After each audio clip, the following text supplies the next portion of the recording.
मी आलो तुमच्याकडे, की सर माझं 795 स्क्वेअर फीटचं घर आहे.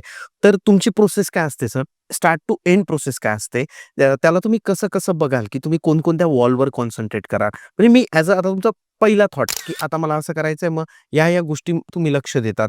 त्या कसं करतात तुम्ही? की एक तुमचा पहिला प्लॅन घेणं मला इम्पॉर्टंट आहे. प्लॅन घ्याल तुम्ही. की तुम्ही इंटेरियर डिझायनर हायर करताय, तर तुम्हाला जो आहे त्याला मिनिमम थोडंसं वास्तूचं नॉलेज पण पाहिजे. गरजेचं आहे, की त्यांनी कळत-नकळत तुमच्या त्या छोट्याशा रेमेडीज पण केल्या पाहिजेत. बरं. म्हणजे एखादा अगदीच घरात ड्रॉबॅक असेल आणि तुम्ही जर त्याला सांगाल, तर तो कुजत-कुजत त्या घरात राहील ना. 100% कुठलंच घर वास्तूत फ्लॅट तर बसतच नाही होऊ शकत. 100% असं पुण्यात तर हेच होत सध्या. पण जेवढं करता येईल आपण त्याला कन्व्हर्ट करू शकतो करू शकतो. गुड वाइब्समध्ये. आम्ही वास्तू कन्सल्ट करायला जरी जातो मी, तर या छोट्या-छोट्या गोष्टी आम्ही रेमेडी म्हणून देतो. त्या तुम्ही कस्टमरला कळत-नकळत त्या कलर कॉम्बिनेशनमध्ये करू शकता. हो, पहिला प्लॅन आल्यानंतर त्याचं एक बेसिक वास्तू बघतो आम्ही. बरोबर आहे.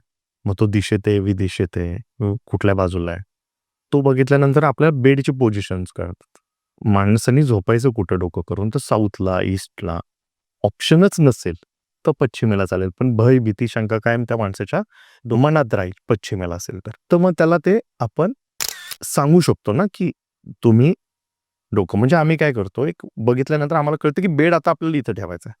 जर तो घरात करता पुरुष आहे, तर त्याचा बेड डोकं साऊथला आलं पाहिजे. बरोबर. जर त्यांचा मुलगा आहे, विद्यार्थी आहे, तर त्याचं एक डोकं ईस्टला आलं पाहिजे. करेक्ट. ह्याच्या बेसिक गोष्टी आहेत ना सर, ह्याच्यावर तुमचं रूमचं डिझाइन फायनल झालं ना. हां. जर मला कळलं, की ह्या वॉलला मला बेड बसवायचा आहे, तर ऑब्व्हियसली की मी वॉर्डरोब या वॉलला घेणार आहे. बरोबर आहे. म्हणजे सॉर्टेड झाला आता. पूर्ण व्हिडिओ बघण्यासाठी YouTubeवर जाऊन बँटर विथ चेतन सर्च करा.